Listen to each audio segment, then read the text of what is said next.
U Bošnjacima je započela trodnevna edukacija u provedbi projekta jačanje kapaciteta drvnog klastera Slavonski hrast. Prilog kolegice Jasenke Vrdoljak. U Šumarskom muzeju u Bošnjacima započela je trodnevna edukacija u provedbi projekta jačanje kapaciteta drvnog klastera Slavonski hrast za popularizaciju STEM pod nazivom komunikacijsko-prezentacijske vještine.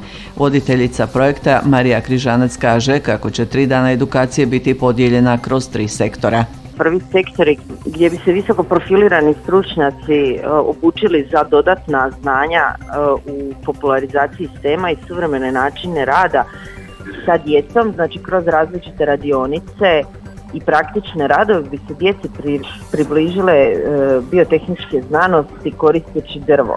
I ta djeca bi u drugoj fazi projekta bi se provelo 50 radionica na području Vukovarsko-srijemske županije i ta naučena znanja, ovo je jedna od 3 edukacije koja je predviđena ovim projektom i na temelju njih bi se napravili novi nastavni planovi i pristup radu sa djecom da bi u konačnici imali od osnovne škole, od vrtića, srednje škole i kasnije za fakultet djecu koja su zainteresirana za znanost, odnosno ne samo za znanost nego općenito za jedan pozitivan pristup inovativnom prihvaćanju i korištenju drva, drvne tehnologije, proizvodnje da bi se na zanimljiv način to implementiralo u nastavne planove. Nakon ove radionice uslijedit će još 2. Kroz 3 dana će visoko stručni kadar s Fakulteta šumarstva i drvne tehnologije Sveučilišta u Zagrebu te Drvodjeljsko-tehničke škole Vinkovci educirati kako bi se na što kvalitetniji način ta znanja prezentirala djeci različite dobi. Na ovoj edukaciji bi se u biti profesori naučili kako djeci što bolje približiti ta